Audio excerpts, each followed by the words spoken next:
Good morning, everybody. I am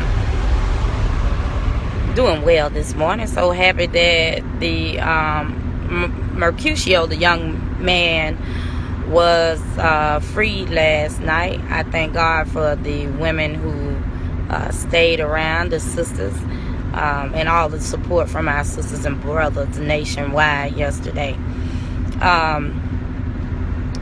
Let me just give you a rundown of what the news won't tell you, because that's why you have to have somebody from the street committee or a resource that records everything so you'll know it. Even though I wasn't down there at the beginning, we do have footage from the very beginning to the end. When I arrived down there, it was, and I'm wearing big shades because I got the allergy eye. When I arrived down there, they had asked the young man and the black counter-protesters to leave. If you all didn't know, yesterday was the Confederate Memorial Day, okay? So, all around the nation, they've been having reenactments and I guess seem like recruitments of the Confederates, the sons and daughters of the Confederates, the KKKs, and the level of racism in the United States is increasing. I did call the nasty racist white people crackers. Yes, I did. I make no apologies for my blackness or loving my black people. And I do have white friends. And if they had an injustice done to them, I would do the same thing. Be on that side. If they were right, I'm for right. I don't care who it is, okay? But I'm going to stand my ground when it comes to inequities with my people, my black people. Yes, they are my priority. Just like every other group of people make their priority their people, and we cannot as blacks be ashamed to say that, okay, and make excuses for loving our people. No other race have to give reason why they love their people except us. No other black people I know have to validate being black and their blackness except us, because we haven't gotten rid of that slave mentality of what's white is right, and Master might not like it, or Sambo and Quimbo might go back and tell Master. It ain't Uncle Tom, because he helped some slaves, okay? It's the Quimbos and Sambos who are out there running back to Master. So on yesterday, a young man, Mercutio, who has been, I guess, targeted nationwide and profiled because he was the young man who was jumped on at the Trump parade. I call it a parade because he's a clown. And he's a black man, but Trump clowns had him removed from his rally. So, you know, this man probably have been profiled and targeted by law enforcement nationwide.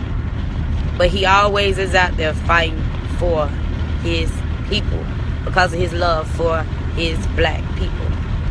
So, this weekend, like I said, the Confederates, sons and daughters, have been everywhere. They were in Stone Mountain Sunday, and they ran away when blacks and whites united in Stone Mountain and ran them away. But what was so interesting yesterday, I saw something that excuse me, my allergies are just bothering me because I was out there all day. What was so interesting is that you have a white Todd Strange as the mayor, who is the new Jim Crow 2.0. You have this state of Alabama with black code laws in which we as blacks must adhere to. That's what they want, especially Jim Crow 2.0 type of leadership, people in leadership, such as Todd Strange. And when you see that a mayor has not fired AC Cody Smith yet, that lets you know that he is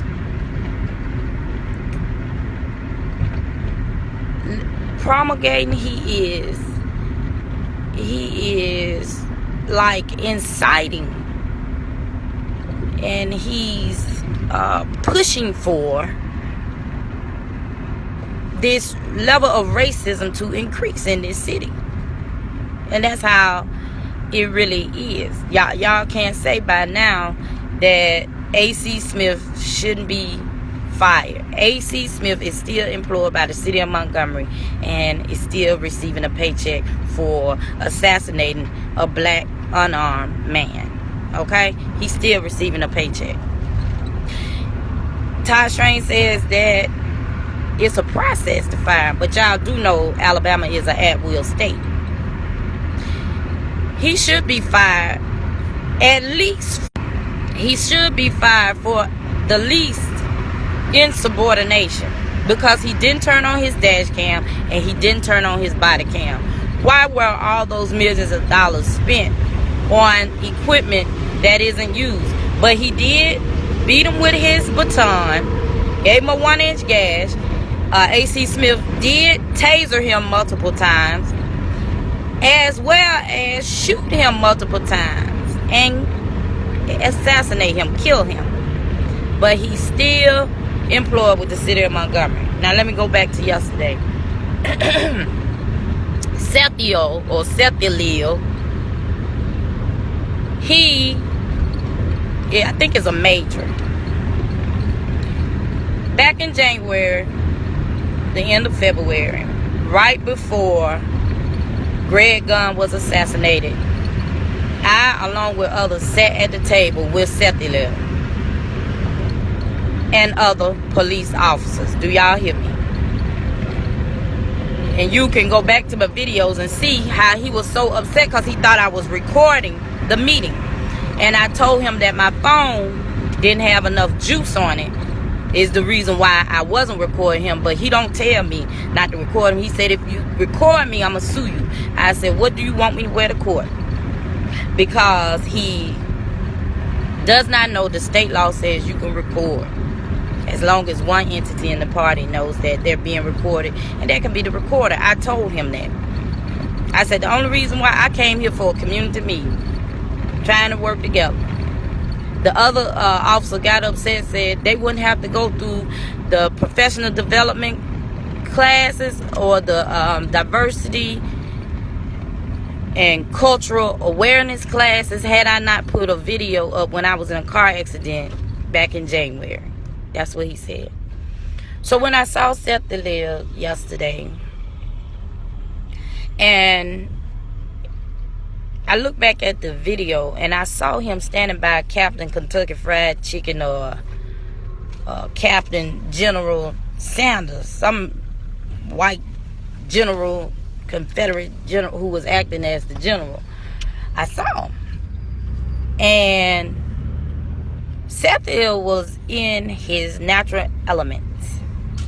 He was feeling it. He was feeling that hatred. And believe it or not, it was like he was getting a rush, a high. Mercutio had a shotgun. They told him to drop it. You can't drop a shotgun or a rifle. You can't drop it. You drop it, it might go off. What the proper thing to do is lay your gun down. Hand me your gun. But then he rushed up on Mercutio as if he wanted to antagonize or make him do something, to give him reason. Sethiel was very aggressive. The more white people were coming down, the more on high it seemed he was. A rush he was getting. A hate rush. And excuse my eye, but it was very crazy to witness how somebody can get a rush from racism and hatred. And so look at that video and see. Look at him standing near Captain or General Kentucky Fried Chicken. That was one of the sons of the Confederacy with a lot of badges on. Okay. Want you to also look at the other officer who had the bald head, who was talking to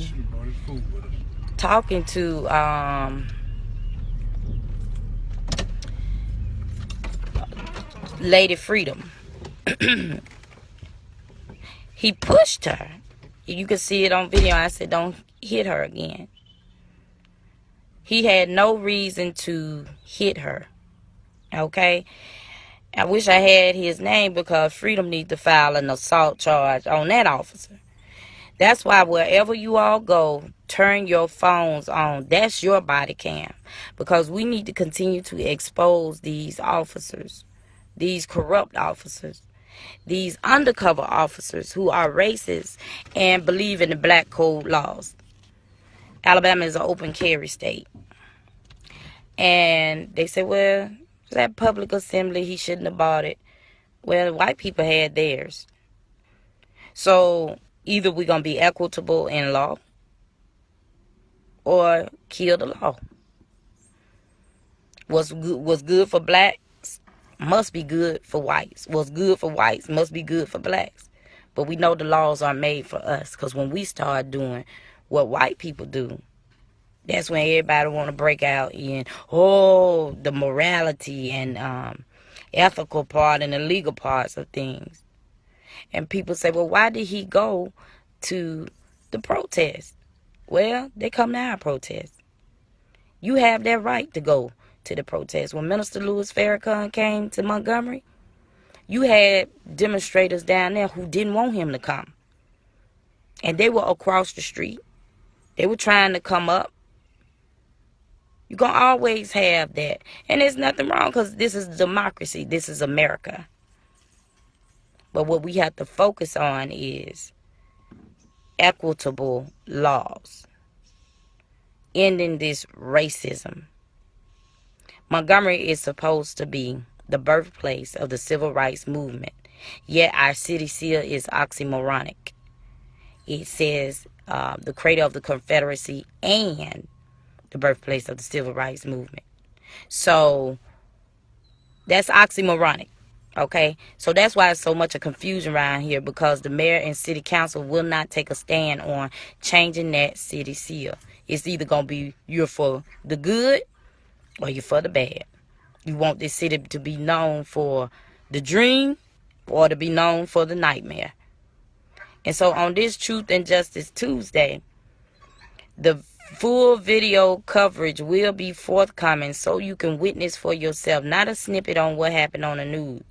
Because the white man was also arrested for carrying a weapon, but he should have also been arrested for assaulting a 16-year-old child. He put his hand on him. Now, had that been vice versa, all the blacks would have been arrested. And what was so interesting, they waited until Fire Rose left and I left to make the arrest. While we were there, they were saying that they were just going to let him go. You understand? But they did make the arrest, gave us a runaround about where he was. And so I want you all to make sure that you know the law, that you turn your cameras on, that you are unapologetic for being black. That's what I want my black friends to know. And I want my white friends to know, don't be silent on issues that affect your black friends. Because when you are quiet, that means you condone it. Okay? And I wouldn't condone anything that was an injustice to your people if I was your friend. Okay? So that's what we have to do, and we have to understand This is America. This is supposed to be a democracy. Our police department seems as if we are having a civil war within our police department.